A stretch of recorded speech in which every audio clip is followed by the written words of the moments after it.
What it do, gang? Bobby here with another guide for you. Today we're going to be looking at the engine tuning specifically, and I'm going to throw in wheel alignments as well. That'll be the only thing non-engine related in this video. So the first thing we're going to be looking at today is the camshaft gear. You'll notice on the gear there is a marking that looks like an arrow, and on the block there is also a marking that you have to line each up to. So all you need is the 10mm to turn the gear around, and then slowly get it into position. You'll want to double check from multiple angles because from the top it might look like it's aligned, but from the bottom it clearly isn't. So as long as that's perfectly aligned, you can throw the chain on and carry on with the engine.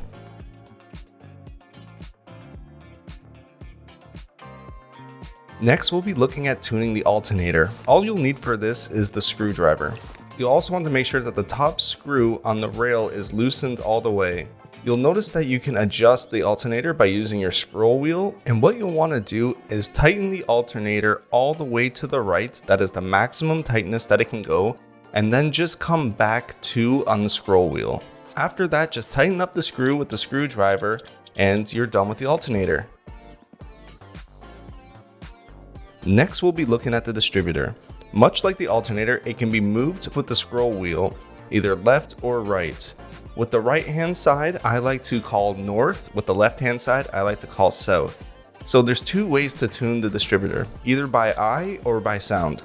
First, we'll be doing it by eye. So what I like to do is to make sure that screw is loosened all the way and turn the distributor so that it has the same amount of space either north or south along the screw rail.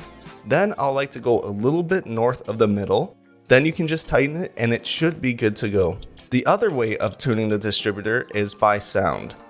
What we'll want to do is turn on the engine, loosen the screw on the distributor by just 1 click, and move the distributor north until you hear a buzzing sound. What you'll want to do is then slowly bring it back down south, the other direction that you were scrolling, until the buzzing stops.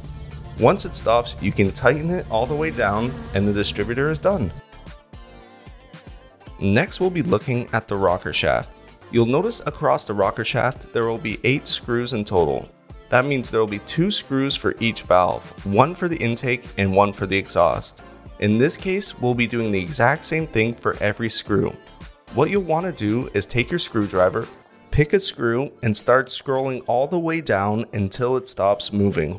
And then start scrolling up exactly 7 clicks. And then you just move on to the other screws and do the exact same thing. Scroll all the way down until it stops moving and 7 clicks up. Once that is done, you're done with the rocker shaft. Now we'll be looking at tuning the carb. For the carb, all we'll need is the screwdriver, and there is 1 single screw that we'll be adjusting. What you'll want to do is scroll up 50 times on this screw. Once you have completed scrolling up 50 times, all you need to do is scroll down exactly 23 times. This will put your carb at a perfect emission standard for inspection. The last piece that needs to be tuned for inspection is the wheel alignment. For this, you'll have to use the spanner set, not the ratchet set, and you'll grab the 14mm spanner. After this, you'll lean behind the wheel and find the 14mm nut on the steering rods.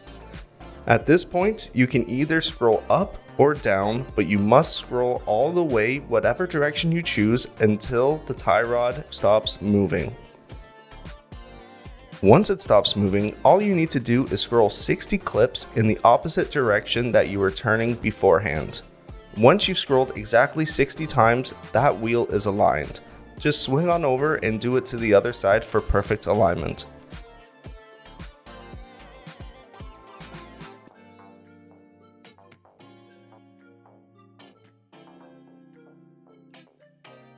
And that is it.